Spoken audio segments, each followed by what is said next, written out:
Very good evening to all of you.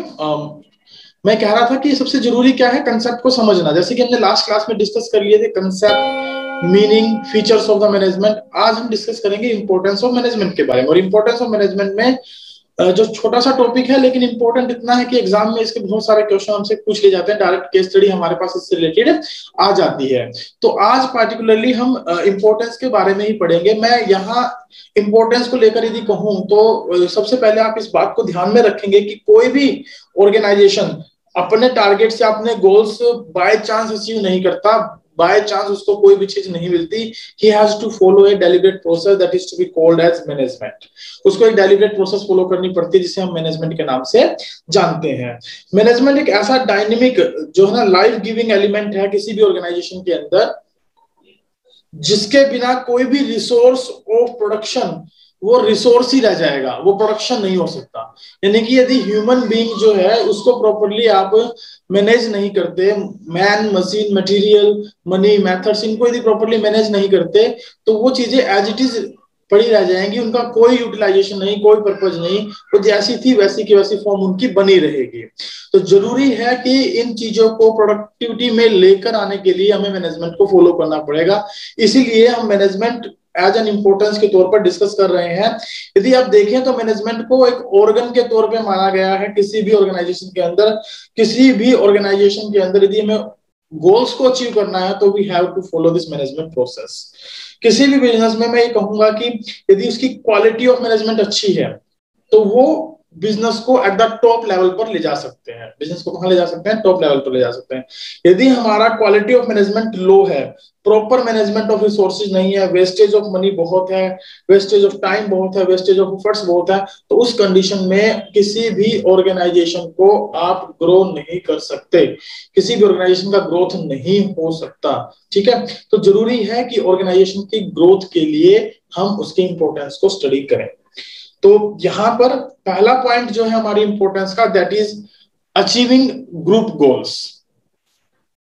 हम discuss कर रहे हैं इंपॉर्टेंस ऑफ मैनेजमेंट के बारे में और पहला पॉइंट है हमारा अचीविंग ग्रुप गोल्स। देखिए, ग्रुप गोल्स की जब बात आती है तो यहां पर हम लोग बेसिकली एक सिंपल सा पॉइंट रखते हैं कि कोई भी ऑर्गेनाइजेशन किसी पार्टिकुलरली एक इंडिविजुअल के गोल्स के लिए काम नहीं करती।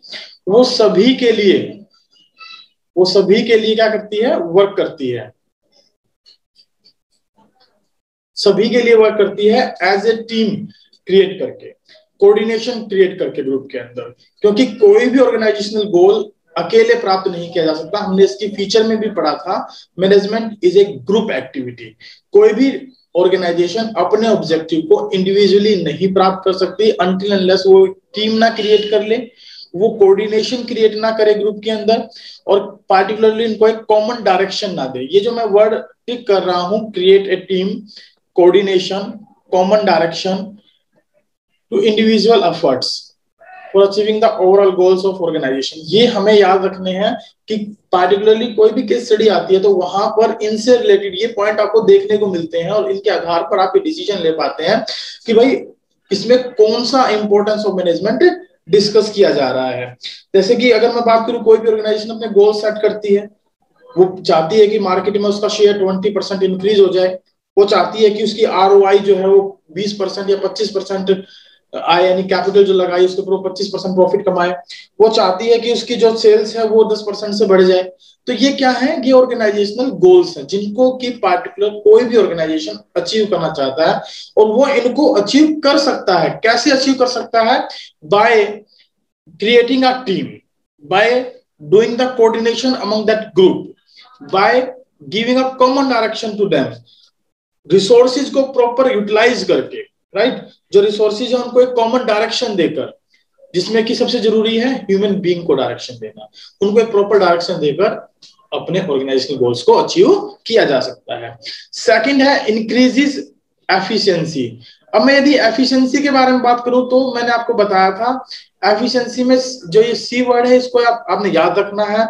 It is the concept of management. Management के 3 कंसेप्ट हमने पढ़े थे, प्रोसेस, एफिशिएंसी एंड इफेक्टिवनेस। तो एफिशिएंसी का मतलब होता है पार्टिकुलरली कॉस्ट इफेक्टिव मैनर, कि कम से कम लागत में ज्यादा से ज्यादा प्रोडक्शन किया जा सके, कम से कम लागत में ज्यादा से ज्यादा प्रोडक्शन किया जा सके, तब जाकर हम ये कहते हैं कि हमारी जो है ना ऑर्गेनाइजेशन में एफिशिएंसी जो है बढ़ी है। तो मैनेजमेंट क्या करता है, एफिशिएंसी को इंक्रीज करता है। कैसे इंक्रीज करता है? By using resources in best possible manner to reduce cost and increases productivity. अगर ये दोनों के दोनों पॉइंट एक साथ आते हैं तो you will say that there is the increase in efficiency of the organisation. अगर पार्टिकुलरली इनमें से कोई एक वर्ड आता है, जैसे मिनिमम वेस्टेज ऑफ रिसोर्सेज, इस टाइप का वर्ड आ जाता है, तो हम वहां कहेंगे ऑप्टिमम यूटिलाइजेशन ऑफ रिसोर्सेज। ये ध्यान रखिएगा आपको, जब आगे आगे चलेंगे, केस स्टडी पढ़ेंगे, तो उन केस स्टडी में ये डिफरेंस देखने को मिलेगा, और वहां पर हमें ध्यान रखना है। जब हम बात करते हैं रिड्यूसिंग कॉस्ट, क्योंकि एफिशिएंसी कॉस्ट से बिलोंग करता है, प्रोडक्टिविटी को बढ़ाता है, यानी कि कम से कम रिसोर्सेज का यूज करके ज्यादा से ज्यादा प्रोडक्शन लेना, या गिवन रिसोर्सेज के साथ मैक्सिमम प्रोडक्शन लेना। ठीक है, तो उसको बोलते हैं इंक्रीज इन एफिशिएंसी। एग्जांपल के तौर पे बात करूं कि मान लीजिए कोई बुक सेलर है, वो बुक सेलर एडवांस में जो है स्टॉक ऑफ बुक्स रखता है, ताकि जरूरत पड़ने पर प्रॉपर टाइम पर well in advance order place किए जा सके। किस पर्पज के लिए? ताकि अगर कोई ऐसी सिचुएशन आ जाए, जैसे stock shortage of stock, market में स्टॉक का शॉर्टेज हो जाए, तो उसने वेल इन एडवांस स्टॉक रखा हुआ है अपने पास जो स्टॉक रखा है, तो उसका वो प्रॉपर्ली यूटिलाइजेशन कर सकता है, ऑन टाइम वो डिलीवरी दे सकता है, ताकि उसकी delivery cost, maintenance expenses, stock levels, ये सब प्रॉपर्ली मेंटेन रहे, और कस्टमर्स की जरूरत को समय पर पूरा कर सके, कस्टमर्स की रिक्वायरमेंट को क्या कर सके, ऑन टाइम पूरा कर सके। ये सब बातें बताती हैं कि भाई इंक्रीज इन एफिशिएंसी कितनी जरूरी है। तो यहाँ पर बेसिकली दो बातें रखेंगे। दो बातें कौन कौन सी रखेंगे? एक तो रिड्यूसिंग द कॉस्ट, दूसरा इंक्रीजिंग प्रोडक्टिविटी। अब ये सब करते कैसे हैं मैनेजमेंट में, ये सब होता कैसे है? तो मैनेजमेंट आपको पता है एक प्रोसेस है। किसकी प्रोसेस है? Planning, organising, staffing, directing and controlling. ये 5 फंक्शंस हम बेसिकली मैनेजमेंट में परफॉर्म करते हैं। तो with the help of these 5 functions properly activities को कोऑर्डिनेट करते हैं, एक्टिविटीज को इस तरीके से ना ऑर्गेनाइज करते हैं कि उनका रिजल्ट जो है वो मैक्सिमम मिले, कम से कम लागत के साथ। तो it helps in increasing the efficiency as well. Next point है हमारा creates dynamic organisation. Creates dynamic organisation. जब हम बात करते हैं डायनेमिक ऑर्गेनाइजेशन के क्रिएशन की, तो देखिए डायनेमिक का मतलब क्या होता है? चेंजेबल। हमने पीछे फीचर में भी पढ़ा था, management is a dynamic process, dynamic function. तो डायनेमिक का मतलब होता है जो समय समय पर बदलता रहता है, इसमें बदलाव आते रहते हैं। तो ये एक ऐसा एनवायरनमेंट क्रिएट करता है जो डायनेमिक नेचर का होता है। डायनेमिक का मतलब है यहाँ पर यदि एम्प्लॉइज अगर प्रॉपरली, यदि प्रॉपरली क्या ना करें, एडजस्ट ना करें अपने आप को किसी बदलते वातावरण के साथ, तो उस कंडीशन में इन्वायरमेंट मैनेजमेंट जो है ना वो क्या करती है, अपने एम्प्लॉइज को मोटिवेट करती है, उनको डायरेक्शंस देती है, उनको ट्रेनिंग देती है, ताकि वो पार्टिकुलरली जो बदलता वातावरण है उन इन्वायरमेंट में होने वाले चेंजेस को अडॉप्ट कर सके, उनके अकॉर्डिंगली अपने आप को बिजनेस में एडजस्ट कर सकें। और इससे मदद क्या मिलेगी हमें? इससे ये हेल्प मिलेगी कि बिजनेस जो है वो सर्वाइवल एंड ग्रोथ की तरफ जा पाएगा। तो कोई भी ऑर्गेनाइजेशन है उसमें जो है मेन काम जो होता है वो क्या होता है कि भाई जो इन्वायरमेंट, बदलता इन्वायरमेंट है, उसमें इंडिविजुअल्स जो हैं वो जो बदलाव को रोकना चाहते हैं, यानी बदलाव को रेजिस्ट करते हैं, बदलाव को अडॉप्ट नहीं करना चाहते, उस धारणा को बदलना, बेसिकली उस थिंकिंग को बदलना एम्प्लॉइज के अंदर, किसके आधार पर, किसके द्वारा मदद करके कि भाई वो उनको मोटिवेट करे, वो उनको बताए कि यदि हम इस प्रकार का चेंजेस बिजनेस में अडॉप्ट कर लेंगे तो it will be beneficial for them. उससे उनके ऑर्गेनाइजेशनल जो गोल है सर्वाइवल और ग्रोथ वो तो पूरे होंगे ही होंगे, साथ ही साथ पर्सनल ऑब्जेक्टिव भी पूरे हो सकेंगे। अगर बिजनेस सर्वाइव कर पाया, बिजनेस ग्रोथ कर पाया, तो इसका मतलब है वो प्रॉफिट भी बहुत ज्यादा कमाएगा, और प्रॉफिट बहुत ज्यादा कमाएगा तो उनके जो पर्सनल ऑब्जेक्टिव है लाइक हैंडसम सैलरी, पर्क, ये सब चीजें उनको प्रॉपरली क्या मिलेंगी? टाइम टू टाइम मिलती रहेंगी। जैसे कि अब अगर हम बात करें कोविड-19 की सिचुएशन के बारे में, कोविड-19 के अंदर हुआ क्या है कि पार्टिकुलरली मैक्सिमम जितने भी, अगर बात करूं कि टीचर्स के बारे में बात करूं या किसी ऑर्गेनाइजेशन के बारे में बात करूं, कंपनीज के बारे में बात करूं, तो एम्प्लॉयज की सैलरी में डिडक्शन आ गया है। अब वो डिडक्शन नहीं आता यदि जो ऑर्गेनाइजेशन है उसने वेल इन एडवांस जो है, जो चेंज मार्केट में आने वाले थे या जो सिचुएशन थी उसको उन्होंने एडजस्ट किया होता, उसके अकॉर्डिंगली एडवांस में प्लानिंग की होती। तो उस एडवांस प्लानिंग के दौरान जो डायनेमिक ऑर्गेनाइजेशन क्रिएशन करना है वो मैनेजमेंट का काम है कि भाई वो अपने एम्प्लॉयज को समझाए कि हाँ अब जो है ये कोविड-19 की सिचुएशन है, लेकिन जैसे ही सिचुएशन बदलेंगी तो हमारा जो पर्पस था सर्वाइवल और ग्रोथ का वो फुलफिल होने के बाद जितना भी बेनिफिट होगा उसमें पार्टिकुलरली कुछ एक्स्ट्रा आपको दिया जाएगा। इस तरीके का मोटिवेशन देकर हम एम्प्लॉयज को उन चेंजेस को अडॉप्ट करने के लिए क्या कर सकते हैं, तैयार कर सकते हैं, ताकि वो जो चेंजिंग सिचुएशंस है उनको अडॉप्ट कर सके। ये पार्टिकुलरली एक पॉइंट रहेगा, इसको नोट करेंगे आप यहाँ पर कि जो adopt as per changing situation to ensure its survival and growth, ये अगर कहीं आपको केस स्टडी में दिखता है तो डेफिनेटली जो वहां पर हम जिस इंपॉर्टेंस के बारे में बात कर रहे हैं वो इंपॉर्टेंस कौन सी होगी, क्रिएटिंग ए डायनेमिक ऑर्गेनाइजेशन। चलिए नेक्स्ट है हमारे पास point number 4, achieving personal objectives. Now what are the personal objective? हमने पढ़ा था कि ऑर्गेनाइजेशन के 3 प्रकार के ऑब्जेक्टिव होते हैं। एक तो ऑर्गेनाइजेशनल, जिसमें हम उसकी बात कर रहे हैं सर्वाइवल और ग्रोथ के बारे में, जो हम ऊपर पढ़ चुके हैं, डायनेमिक ऑर्गेनाइजेशन क्रिएट करने में मदद करता है। एक हम देखते हैं सोसाइटियल ऑब्जेक्टिव, जो कि हम नीचे पढ़ेंगे डेवलपमेंट ऑफ सोसाइटी के अंदर। एक हम देखते हैं पर्सनल ऑब्जेक्टिव के बारे में। पर्सनल ऑब्जेक्टिव क्या होते हैं? पर्सनल ऑब्जेक्टिव का मतलब है जो भी इंडिविजुअल है उनको प्रॉपर वर्किंग कंडीशन मिले, प्रॉपर सैलरी मिले, टाइम पर उनको जो है ना प्रमोशन मिले, टाइम पर उनको जो है ना एक्स्ट्रा एमिनिटीज दी जाए, भाई बच्चों की शिक्षा के ऊपर उनका जो है ध्यान दिया जाए, रहने के लिए या किसी प्रकार का जो है खाने की व्यवस्था उनके लिए ऑर्गेनाइजेशन के अंदर ही की जाए, ताकि वो अपने उन जो बेसिक प्रॉब्लम्स हैं उनसे छुटकारा पा सके, उनके वो चीजें तो एटलीस्ट सोल्व हो सके। तो पर्सनल ऑब्जेक्टिव में बहुत सारी चीजें आती हैं, तो जो मैनेजमेंट है वो मदद करता है, हेल्प करता है to solve out such type of problems. तो वो पर्सनल ऑब्जेक्टिव जो है बेसिकली वो कैसे दूर किया जाता है? एक मैनेजर जो है ना मोटिवेट करता है अपनी टीम को इस प्रकार से कि वो individual members are able to achieve their personal goals while contributing to overall organizational goals। यानी कि मैनेजमेंट के जो गोल्स हैं उनको प्राप्त करने के लिए इंडिविजुअल जो पर्सन्स होते हैं उनको मोटिवेट करते हैं ताकि वो कंट्रीब्यूट कर सके ऑर्गेनाइजेशनल गोल्स को अचीव करने में, जिसके साथ साथ उनके पर्सनल गोल्स भी क्या हो सके, अचीव हो सके। और ऐसा केवल मोटिवेशन, लीडरशिप या जो ना कॉमन टीम स्पिरिट की भावना उनके अंदर क्रिएट करके या कोऑपरेशन या कमिटमेंट टू ग्रुप सक्सेस, इस तरीके की बातें रखकर हम ये पर्सनल ऑब्जेक्टिव उनके फुलफिल कर सकते हैं। तो है क्या basically, management helps the individuals achieve their personal goals while working towards organisational objective. Simple सी बात है, जब ऑर्गेनाइजेशनल ऑब्जेक्टिव फुलफिल होंगे डेफिनेटली उनके इंडिविजुअल ऑब्जेक्टिव्स भी फुलफिल होंगे। और इसी चीज के लिए हम उनको मोटिवेट करते हैं, उनको गाइडेंस देते हैं, उनको डायरेक्शन देते हैं, उनके इंडिविजुअल एफर्ट्स को एक पार्टिकुलर डायरेक्शन में लेकर जाते हैं ताकि वो ऑर्गेनाइजेशनल गोल्स को अचीव करने में जो कंट्रीब्यूशन कर रहे हैं उनके आधार पर उनके अपने ऑब्जेक्टिव भी फुलफिल हो सके। नेक्स्ट है डेवलपमेंट ऑफ सोसाइटी। डेवलपमेंट का मतलब है विकास किस चीज का, सोसाइटी का। अब सोसाइटी का विकास किस तरीके से होगा? देखिए सोसाइटल अगर डेवलपमेंट के बारे में मैं बात करूं तो सोसाइटल डेवलपमेंट केवल पॉसिबल है इन द कंडीशन ऑफ जब मैनेजमेंट को अपने ऑर्गेनाइजेशनल, अपने जो पर्सनल एम्प्लॉयज के पर्सनल ऑब्जेक्टिव को फुलफिल करने में कोई समस्या ना हो। जब वो ऑर्गेनाइजेशनल ऑब्जेक्टिव पूरे कर रही है, वो पर्सनल ऑब्जेक्टिव फुलफिल कर रही है, तो it means it having a strong sense of responsibility towards society also होनी चाहिए। क्यों?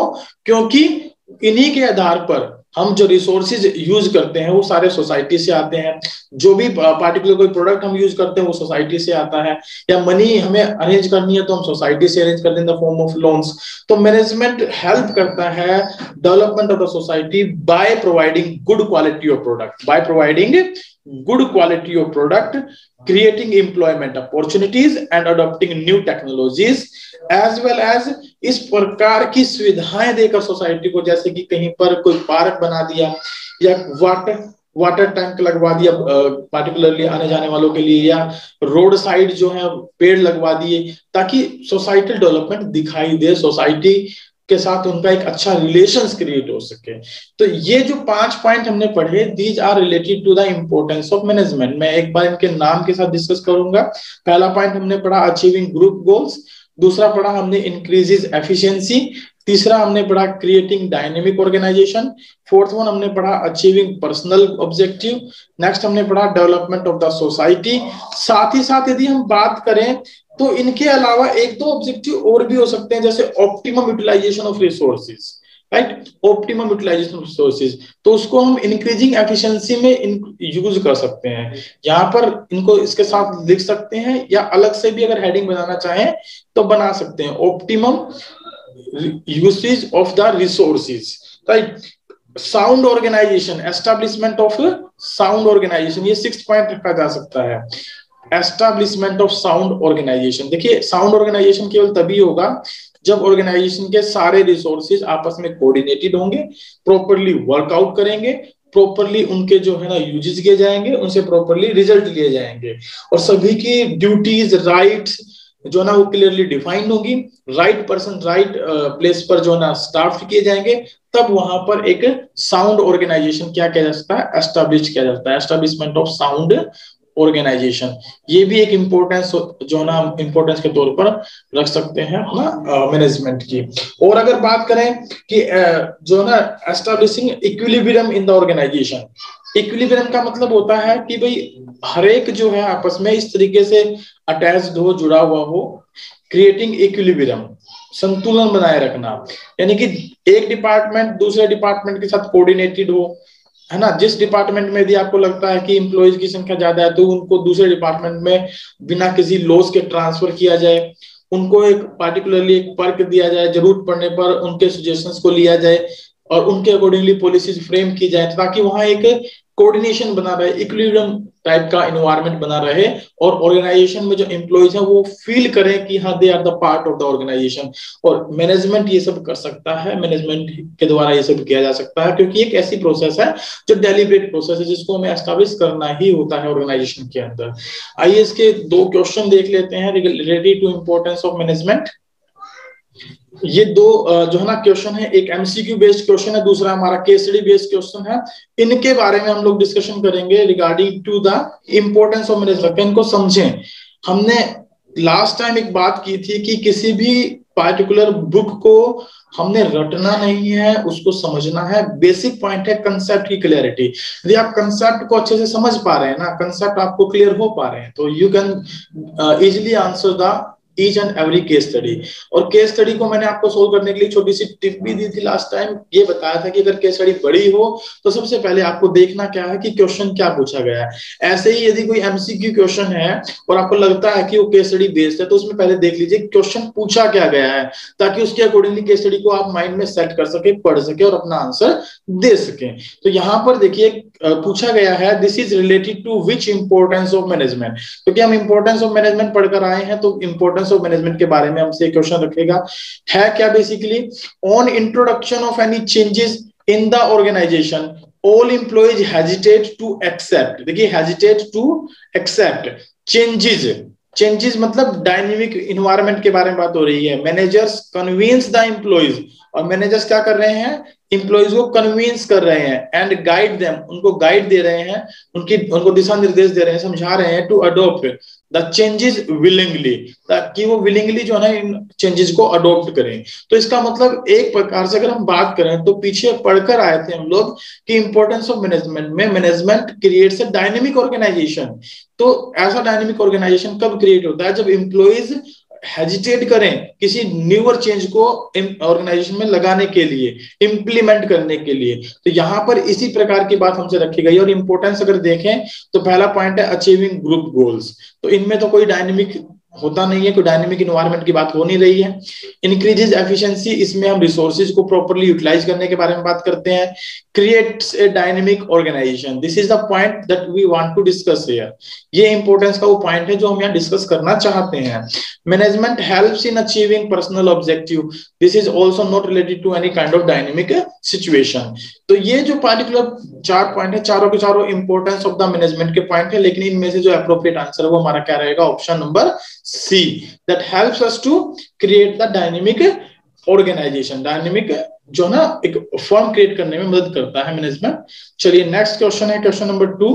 It is a case study, और मैंने आपको लास्ट टाइम ये बताया था कि जब भी कोई पार्टिकुलर केस स्टडी हो तो उस केस स्टडी को सबसे जरूरी है अंडरस्टैंड करने के लिए कि आप उसको क्या पढ़ें, पहले क्वेश्चन को देख लें कि क्वेश्चन आपसे पूछा क्या गया है। अगर क्वेश्चन आप पढ़ पाते हैं, क्वेश्चन आप समझ पाते हैं, तो इजिली आप उसका आंसर दे पाते हैं। तो यहाँ क्वेश्चन क्या पूछा गया है उसको समझते हैं पर पहले। तो क्वेश्चन जो हमसे यहाँ पूछा गया है that is identify 3 points of importance from the above पारा बाय कोटिंग द लाइंस। हमें लाइंस कोट्स करनी है इस केस स्टडी में से जो कि 3 पॉइंट बताए इंपॉर्टेंस ऑफ मैनेजमेंट। अगर 3 से ज्यादा भी निकलते हैं तो you can write, but 3 at least आपको लिखने ही लिखने हैं। अगर एग्जाम में क्वेश्चन आता है तो मानिए कि 3 नंबर का ये क्वेश्चन आपका एग्जाम में आएगा, और इस तरीके के क्वेश्चन नॉर्मली आ भी जाते हैं। ठीक है, जहां पर लाइन कोट्स करनी होती है, सबसे बड़ी समस्या आती है लाइन को कोट्स करने में। बच्चे सोचते हैं कि सर लाइन किस तरीके से कोट्स की जाए। लाइन कोट्स करने की कोई समस्या नहीं है। If you know the meaning of particular importance of management, वो लाइनें आपको इसके अंदर आसानी से मिल जाएंगी, और यू हैव टू आइडेंटिफाई दो line in the similar manner. हो सकता है कि वो उनसे मिलती जुलती हो, एग्जैक्टली ना हो, उनको आपको आइडेंटिफाई करके वो लाइनें यहाँ पर लिखनी है। चलिए केस स्टडी को पढ़ना स्टार्ट करते हैं। केस स्टडी है हमारे पास, ABC limited is running a chain of fast food restaurant in India. Fast food restaurant in India यानी फास्ट फूड रेस्टोरेंट रन कर रही है भारत के अंदर। The business was flourishing, business बहुत अच्छे से चल रहा था, but over last 2 years they observe, लेकिन पिछले 2 सालों में उन्होंने क्या ऑब्जर्व किया, that the revenue and profit is declining. Profit भी घट रहा है और रेवेन्यू भी घट रहा है। It means they are facing the problem of their survival. ठीक है, और प्रॉफिट भी उनको कम हो रहा है, तो डेफिनेटली वो ग्रोथ की तरफ भी नहीं जा पाएंगे। ये पार्टिकुलरली यहाँ एक प्रॉब्लम उनके सामने क्रिएट हो रही है इस तरीके की, क्योंकि उनका रेवेन्यू और प्रॉफिट दोनों डिक्रीज हो रहे हैं। The management observe that with the entry of new fast food chains from across the world, the people are shifting to these restaurants। और इसका कारण क्या पाया उन्होंने, क्या कारण ऑब्जर्व किया, new entry of new fast food chains. जो नई फास्ट फूड चेन्स है, उसी तरीके का जो बिजनेस करने वाली कंपनीज है, वो भारत के अंदर बाहर से जो है ना एंट्री करें, लोगों का रुझान उन रेस्टोरेंट की तरफ जा रहा है। तो ये जो पार्टिकुलर पॉइंट है, that is a type of change in environment. और अगर चेंज इन इन्वायरमेंट के बारे में हम बात करते हैं तो मैनेजमेंट वहां पर यदि उसके रोल ऑफ इंपोर्टेंस को देखे तो क्या करता है, it helps to create a dynamic organisation. आगे 1-2 लाइन मिलेगी जो इस प्रकार के चेंज को ओवरकम करने के लिए यहां पर डिस्कस की गई होगी। देखिए, सो द मैनेजमेंट, अब मैनेजमेंट ने क्या डिसीजन लिया, so the management planned to add new variety of food items in their menu for that they sent their efficient employees. तो यहाँ पर मेन्यू के अंदर अगर हम बात करें तो वो नई वैरायटी ऑफ गुड्स को ऐड करना चाहते हैं। इसका मतलब एज पर चेंजिंग इन्वायरमेंट, जिनको लगा कि भाई नए new fast food chains India के अंदर जो आ रही हैं, उन जैसी वैरायटी ऑफ फूड्स हमें भी अपने मेन्यू में डालनी पड़ेगी, तब जाकर हम वहां जो है ना सर्वाइव कर पाएंगे। तो this is the part of creating a dynamic organisation. तो यहाँ पर जो इंपॉर्टेंस की बात हम करें तो ये क्रिएटिंग ए डायनेमिक ऑर्गेनाइजेशन के बारे में बात हो रही है। तो यहाँ पर पहली इंपॉर्टेंस हम निकाल पाएंगे, क्रिएटिंग ए डायनेमिक ऑर्गेनाइजेशन। ठीक है, डायनेमिक ऑर्गेनाइजेशन के बारे में यहाँ बात करें, ध्यान रखिएगा। तो ये पहला पॉइंट रहेगा, इसको आप नोट कर लें। ये लाइन लिखकर आपको देना है, helping in creating the dynamic environment. आगे चलते हैं। For that they sent their efficient employees abroad for training and imported machine to maintain the quality of goods. अब ये पॉइंट आप देखें, इसमें क्या लिख रहा है, इसमें लिख रहा है कि उन्होंने अपने एफिशिएंट एम्प्लॉइज को, अब एफिशिएंट एम्प्लॉइज के बारे में बात हो रही है, उनको कहाँ भेज रहे हैं, अब्रोड भेज रहे हैं। क्यों भेज रहे हैं? ताकि इनको ट्रेनिंग दी जा सके और इंपोर्टेड मशीन्स लाई जा सके, ताकि वो उनको अच्छे से रन कर सके, क्वालिटी ऑफ फूड में जो है ना इंप्रूवमेंट की जा सके। अब यहाँ एम्प्लॉइज के पर्सनल बेनिफिट की बात है, उनको ट्रेंड किया जा रहा है, उनको डेवलपमेंट दिया जा रहा है एक प्रकार से। तो यहां पर अगर हम बात करें तो personal objective of the employees are to be satisfied here. Personal objective, जो एम्प्लॉइज के पर्सनल ऑब्जेक्टिव होते हैं ना, कि वो न्यू एनवायरनमेंट को अडॉप्ट करेंगे, न्यू मशीन्स को चलाने के लिए उनको ट्रेनिंग दी जाएगी, इस तरीके से उनको मोटिवेट किया जा रहा है एक प्रकार से, और ताकि वो उन मशीनों को प्रॉपरली क्या कर सके, चला सके और क्वालिटी ऑफ फूड को बढ़ा सके। तो ये दूसरा पॉइंट आप यहाँ नोट करेंगे, this is related to personal objectives, fulfilling of the personal objective. Next point हम देखेंगे आगे चल के क्या है, the company make sure only fresh food is served to their customers, so at night they distribute left over food in nearby slum area. अगर हम यहाँ बात करें, the company make sure only fresh food, fresh food मतलब quality product. हम यहाँ क्या किसके बारे में बात कर सकते हैं, क्वालिटी प्रोडक्ट के बारे में बात कर सकते हैं, क्वालिटी प्रोडक्ट के बारे में। तो क्वालिटी प्रोडक्ट के बारे में जब बात की जाएगी तो डेफिनेटली वहां पर हम डेवलपमेंट ऑफ सोसाइटी के बारे में बात करते हैं, कस्टमर्स की जो नीड्स होती हैं उनको फुलफिलमेंट के बारे में बात करते हैं। तो ये पॉइंट नंबर 3 हमारा यहाँ हो सकता है,